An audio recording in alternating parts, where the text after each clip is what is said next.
నమస్కారం. మన Arunachal Shiva YouTube channel కు స్వాగతం. నవగ్రహాల్లో సూర్యుడికి అత్యంత దగ్గరగా ఉండే గ్రహం ఏది? అదే మన మెర్క్యూరీ అండి. అంటే మన బుధ గ్రహం అన్నమాట. జ్యోతిష శాస్త్రంలో బుధుడిని గ్రహాల రాకుమారుడు అని పిలుస్తారు.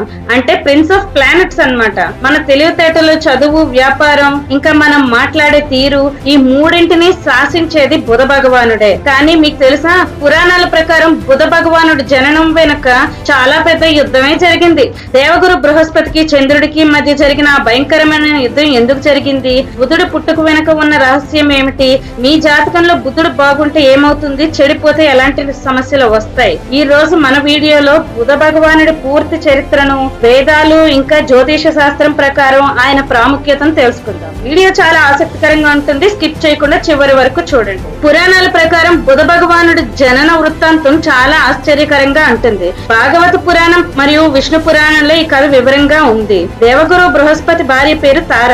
ఆమె అత్యంత సౌందర్యవతి. ఒక రోజు బృహస్పతి ఆశ్రమానికి చంద్రుడు వస్తాడు. చంద్రుడి అందానికి తేజస్కు ముగ్ధురాలైన తార తన భర్తను విడిచిపెట్టి చంద్రుడితో వెళ్లిపోతుంది. తన భార్యను తిరిగి పొందాలని బృహస్పతి ఎంత అడిగినా చంద్రుడు అంగీకరించడం. దీనితో దేవతలకు గ్రహాలకు మధ్య తీవ్రమైన విభేదాలు వస్తాయి. దేవతల పక్షాన ఇంద్రుడు, బృహస్పతి నిలబడితే చంద్రుడికి మద్దతుగా రాక్షస గురువు శుక్రాచార్యుడు నిలబడతాడు. ఇలా బృహస్పతికి చంద్రుడికి మధ్య జరిగిన ఈ అత్యంత భయంకరమైన యుద్ధాన్ని పురాణాల్లో తారామయ సంగ్రామం లేదా తారా శశాంక యుద్ధం అని పిలుస్తారు. యుద్ధం తీవ్ర రూపం దాల్చడంతో సృష్టి నాశనం అవుతుందని భయపడిన బ్రహ్మదేవుడు స్వయంగా రంగంలోకి దిగుతాడు. చంద్రుడిని మందలించి తారను తిరిగి బృహస్పతికి అప్పగిస్తాడు. కానీ అప్పటికే తార గర్భవతి. ఆమె ఒక అత్యంత తేజోవంతుడైన అందమైన మగబిడ్డకు జన్మనిస్తుంది. ఆ బాలుడి ముఖవర్చస్సు చూసి దేవతలంతా ఆశ్చర్యపోతారు. ఆ బిడ్డను చూసి మురిసిపోయిన చంద్రుడు, ఆ బిడ్డ నా బిడ్డే అంటాడు. బృహస్పతి కూడా ఆ బిడ్డ నాకే చెందుతాడు అంటాడు. అప్పుడు బ్రహ్మదేవుడు తారను అసలు నిజం చెప్పమని అడుగుతాడు. సిగ్గుతో తలదించుకున్న తార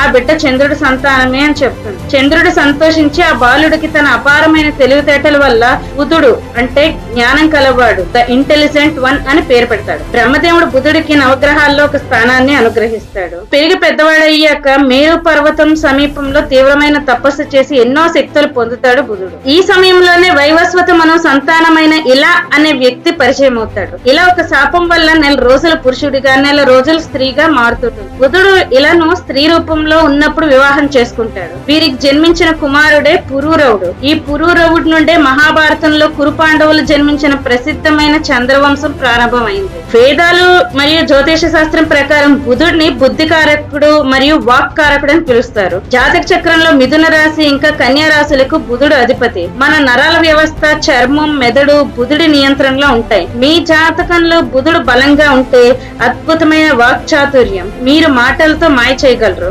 కమ్యూనికేషన్ స్కిల్స్ అద్భుతంగా ఉంటాయి. గొప్ప వక్తలు, యాంకర్లు, రచయిత అవుతారు. ఫర్ ఎగ్జాంపుల్ మన సుమగారిని తీసుకోండి. ఇక వ్యాపారంలో విజయం సాధిస్తారు. అది ఎలా అంటారా?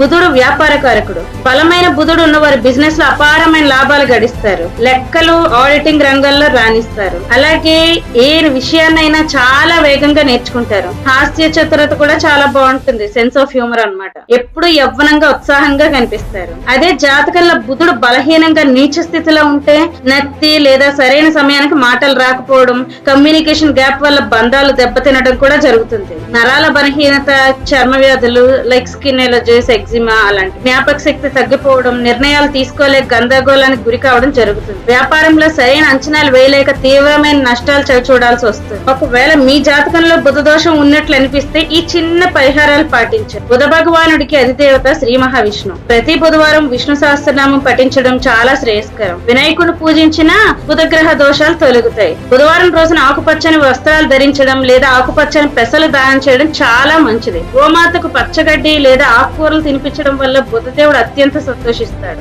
ఓం పుం బుధాయ నమః లేదా ప్రియంగు కలిక శ్యామ అనే బుధ స్తోత్రాన్ని పఠించాలి. ఇదండి నవగ్రహాల్లో రాకుమారుడైన బుధ భగవానుడి కథ మరియు మన జీవితంపై ఆయన ప్రభావం. ఈ సమాచారం మీకు ఉపయోగకరంగా అనిపిస్తే ఖచ్చితంగా లైక్ చేయండి. మీకు బుధ దశ ఎలా ఉందో లేదా బుధగ్రహం గురించి మీ అనుభవాలను కమెంట్స్ లో మాతో పంచుకోండి. అలాగే బుధగ్రహ అనుగ్రహం కోసం బుధ బీజాక్షర మంత్రాన్ని వీడియో చేసి దీని కింద డిస్క్రిప్షన్ లో ఇస్తున్నానండి.